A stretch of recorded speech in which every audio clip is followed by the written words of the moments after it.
Ce rapport est le seul qui a donné des enseignements sur un panel représentatif de la population des plus de 60 ans.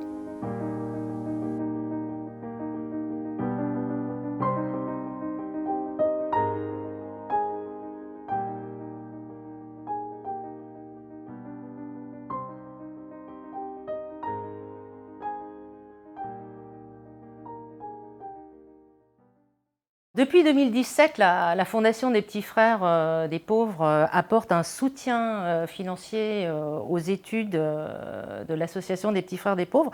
Et ces études servent toujours de base à la publication, chaque 1er octobre, qui est la journée internationale des personnes âgées, d'un rapport sur une problématique liée à l'isolement. On a beaucoup parlé des personnes âgées, on a beaucoup parlé à leur place, mais les personnes elles-mêmes ont eu peu la parole.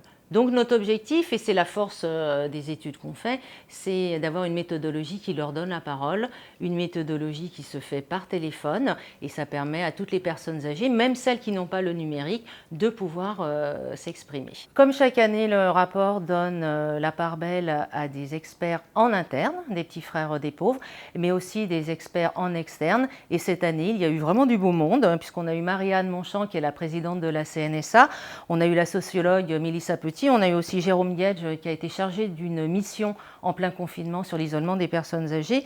Et c'est important parce qu'avoir des experts de ce niveau, ça prouve bien que nos travaux sont appréciés, que nos travaux sont reconnus.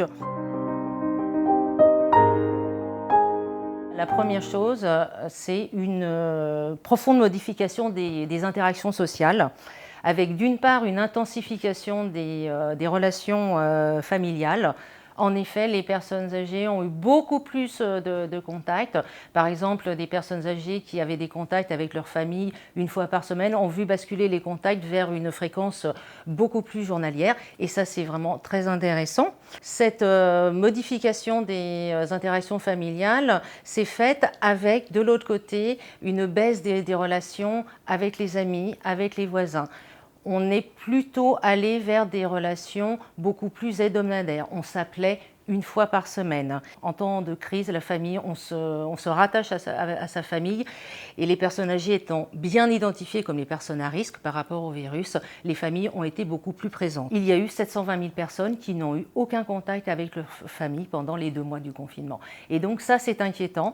Il y a quelques années, on avait fait une étude, on avait parlé de mort sociale, à savoir des personnes qui n'ont aucun contact avec leur entourage. Là, c'est par rapport à la structure familiale. Donc 720 000, ce n'est pas anodin, donc qui n'ont eu aucun contact avec leur famille. Deuxième enseignement, c'est au niveau de la qualité de la relation. Vous savez que l'isolement, c'est l'étude des réseaux de sociabilité, mais c'est aussi avoir des contacts de qualité quand on est en contact avec quelqu'un. Si 87%, et ça c'est un bon signe, ont eu quelqu'un à qui se confier, 650 000 personnes âgées n'ont eu aucun confident. Autre enseignement, c'est concernant la solitude et l'isolement. 32% des Français de 60 ans et plus ont ressenti de la solitude, donc ça représente quand même 5,7 millions de personnes, ce n'est pas anodin. 13% ont ressenti cette solitude de façon régulière. Si on compare par rapport au rapport de l'année dernière, consacré à isolement et territoire, on voit une hausse. Par exemple, sur la solitude ressentie de façon régulière, l'année dernière, c'était 9%. Bien évidemment, le confinement a eu des impacts et le sentiment de solitude a augmenté. Enfin, le confinement a aussi généré des impacts négatifs sur la santé, que ce soit la santé physique ou bien la santé morale. Donc santé morale, c'est fort. 41% des personnes âgées ont ressenti un impact important sur leur santé morale et 31% ont ressenti un impact négatif sur leur santé physique. En effet, en étant confiné, on est enfermé, on a des contacts, mais des contacts différents, et au niveau de la santé physique, on reste enfermé, donc bien évidemment, ça peut jouer sur la mobilité. On en a beaucoup entendu parler, les gens ont été beaucoup plus solidaires. En effet, ça se confirme dans les enseignements de l'étude, et une solidarité qui s'est organisée autour des personnes du grand âge. Ce sont les personnes qui étaient identifiées comme les personnes les plus fragiles. Donc les personnes de plus de 80 ans ont bénéficié d'une solidarité accrue. En revanche, 500 000 personnes, donc un demi-million, de personnes de 60 ans et plus n'ont pas reçu l'aide dont elles avaient besoin. On a beaucoup entendu parler pendant le confinement et après, dans les perspectives du déconfinement, des sorties des personnes âgées. Elles ne devaient pas sortir, elles étaient potentiellement fragiles. Et elles ont été bien responsables. Pendant le confinement, elles ont limité leurs sorties. 15% des personnes de 60 ans et plus ne sont même jamais sorties, donc ça représente 2,5 millions de personnes. On les a interrogées sur qu'est-ce qu'elles allaient faire après le déconfinement. Eh bien, c'est très simple. 80% ont indiqué qu'elles allaient continuer à limiter leurs sorties et leurs contacts pendant le déconfinement. Et 830 000 personnes ont décidé de ne pas sortir du tout, donc de s'auto-confiner par rapport à la situation. Ces chiffres sont très intéressants puisqu'on voit bien la prudence pendant le confinement, la prudence pour le déconfinement. Et donc maintenant qu'on entend un petit peu parler d'un rebond épidémique, qu'on entend parler que les personnes âgées devraient peut-être être reconfinées pour laisser la possibilité au reste de la population de continuer à vivre normalement, on voit bien que les personnes âgées de toute façon sont responsables, savent qu'elles sont fragiles et mettent tout en place pour pouvoir continuer à vivre comme nous le plus normalement possible, avec le virus qui continue à être présent dans le pays. Autre enseignement très intéressant, c'est le numérique. Comme nous tous, les personnes âgées, celles qui sont connectées, ont utilisé énormément le numérique. Et ce qui est intéressant de voir, c'est qu'elles ont découvert les appels visio. Comme nous tous d'ailleurs, on est plein à avoir découvert Teams par exemple. Eh bien, elles aussi, elles se sont emparées de ces outils parce qu'il y avait un intérêt pour le maintien du lien social. Donc ça, c'est très intéressant, ce qui veut bien dire, et c'est une conclusion de notre rapport sur l'exclusion numérique de 2018, quand les personnes âgées sont intéressées au numérique, quand elles y trouvent leur intérêt, elles l'utilisent et elles peuvent utiliser des applications qu'elles n'utilisaient pas avant. Mais il y a toujours une forte exclusion numérique. On a toujours 4 millions de personnes âgées qui n'utilisent pas Internet. Et c'est surtout les plus âgés et les plus modestes.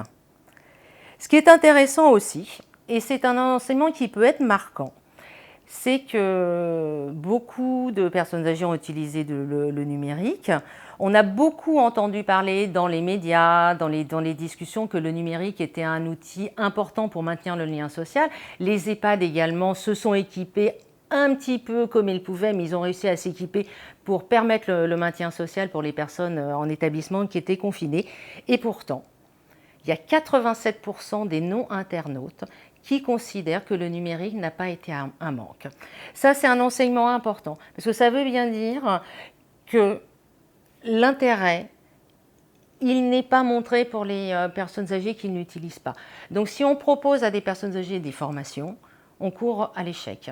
Il va falloir commencer vraisemblablement par de la sensibilisation, par leur montrer l'importance du numérique et leur montrer quel est l'intérêt qu'ils peuvent y trouver. Et donc bien avant de parler de formation, il va falloir bien évidemment commencer plutôt par de la sensibilisation. Donc l'ensemble des personnes âgées, 69% l'ont considéré, cet élan de solidarité envers eux pendant la crise, mais seulement 31% pensent que la solidarité va perdurer et va être aussi forte après la crise. Et là, je pense qu'on a tous un vrai enjeu à relever pour leur prouver qu'elles ont tort.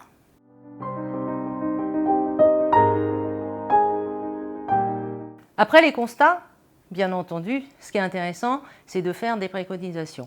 On a donné la parole aux personnes âgées. On a plein d'enseignements intéressants et on a des préconisations à faire. Un des premiers, c'est bien entendu le changement de regard sur la vieillesse. Tout ce qui est l'incapacité décisionnelle présumée des personnes âgées, tout ce qu'on a pu entendre, on a entendu, il faut bien dire, des choses pas très agréables, c'est pas grave, le virus il touche ce que les vieux. Donc on a vraiment quelque chose d'important tous collectivement à faire. On a vécu une épreuve collective, les solutions sont collectives et une des solutions collectives, c'est de changer de regard sur la vieillesse. Les personnes âgées, c'est 27% de la population française. Ce n'est pas négligeable et notre but et notre objectif à tous, c'est que ces personnes âgées fassent vraiment partie de la société. Autre chose, bien entendu, c'est améliorer les conditions de vie des personnes âgées. Et donc là, on l'a vu avec l'actualité, une 5e branche de la sécurité sociale est annoncée. C'est une excellente chose. Bon, maintenant, il va bien évidemment falloir trouver les financements. Et nous, ce qu'on veut, c'est une politique nationale ambitieuse de compensation de la perte d'autonomie. Et à l'intérieur de la perte d'autonomie, il y a bien évidemment la lutte contre l'isolement. L'isolement est un facteur aggravant de la perte d'autonomie, c'est clair. Et donc, dans une politique nationale, il faut des mesures pérennes pour lutter contre l'isolement. L'isolement, donc, avec des politiques nationales, mais bien évidemment des politiques territoriales. Car l'isolement des personnes âgées, c'est également ne pas pouvoir faire son quotidien. Ne pas pouvoir sortir aller faire ses courses, ne pas pouvoir avoir de moyens de transport, avoir accès difficilement aux services de santé, avoir un urbanisme urbain adapté où on peut circuler comme on veut malgré ses problématiques et malgré ses vulnérabilités. Et là, bien entendu, ça passe par des politiques territoriales. Autre chose, cette fameuse solidarité dont on a parlé, une solidarité qui a été très active pendant le confinement, et des personnes âgées qui doutent que cette solidarité perdure.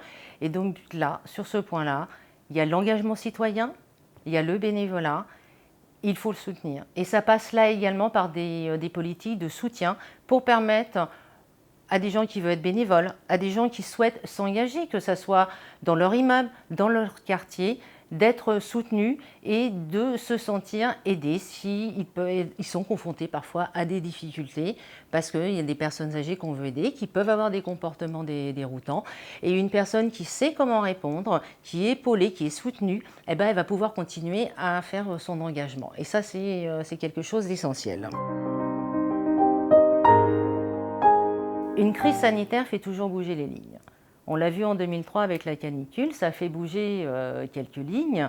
Donc il y a eu par exemple la création de la CNSA, il y a eu également des salles climatisées ou rafraîchies au sein des établissements. C'était des solutions essentiellement médico-sociales. Là, on voit bien que la crise a mis en avant les situations d'isolement.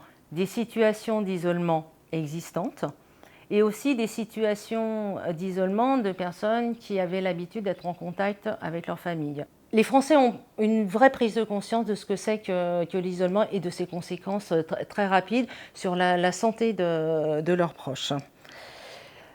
En même temps, on a vu que les choses ont bougé. On n'a jamais autant parlé d'isolement. On a parlé énormément de l'isolement des personnes âgées dans les médias, surtout dans les établissements. C'est vrai que le domicile a été un petit peu oublié. Le ministre des Solidarités et de la Santé, Olivier Véran, en plein confinement, a confié à Jérôme Guedj une mission, justement, sur l'isolement. Le rapport de Jérôme Guedj a été remis en présence d'Olivier Véran et de Brigitte Bourguignon, qui est la toute nouvelle ministre déléguée à l'autonomie. C'est d'ailleurs leur première sortie. Et ça, c'est très important. Ça veut dire que l'isolement des personnes âgées est devenu, en quelques mois, un sujet essentiel de société et un sujet essentiel au niveau des politiques. La lutte contre l'isolement va être reprise par la CNSA. Là aussi, c'est une très bonne nouvelle, parce que ça va permettre des financements pérennes. Donc là, même chose, au niveau politique, c'est un signal fort. La création, j'en ai parlé tout à l'heure, de la 5e branche de sécurité sociale pour le financement des aides à l'autonomie, attendue depuis très longtemps. Donc là, bien évidemment, on attend des financements ambitieux. Et notre objectif, à nous, les petits frères des pauvres, c'est bien entendu que des actions pérennes, qui soient financées de façon également pérenne, des actions qui soient en adéquation avec les besoins et les attentes des personnes âgées, c'est ce qu'on retrouve dans le rapport, on leur a donné la parole, soient rapidement mises en place afin que les personnes âgées, dans le futur, mais le plus rapidement possible, aient des conditions de vie dignes jusqu'au bout de la vie, et que l'élan de solidarité qui a été constaté puisse perdurer avec le soutien de l'engagement citoyen. Alors ce que je vous invite à faire, si vous voulez en savoir plus, c'est d'aller consulter ce rapport. Il est touffu, il fait plus de 140 pages, mais vous y trouverez tous les éclairages des experts des Petits Frères des Pauvres, les éclairages des experts externes aux Petits Frères des Pauvres, et aussi de beaux témoignages de bénévoles qui expliquent qu'est-ce qu'a été leur action pendant le confinement. C'est intéressant de voir les évolutions, de voir comment ils ont pu s'adapter et trouver des solutions pour que les personnes âgées isolées qu'ils accompagnent puissent continuer à être accompagnées, certes de façon différente, mais qu'il y ait toujours une continuité dans l'accompagnement. Ce rapport, vous allez le trouver sur le site des Petits Frères des Pauvres. Il est consultable en ligne, il est également téléchargeable.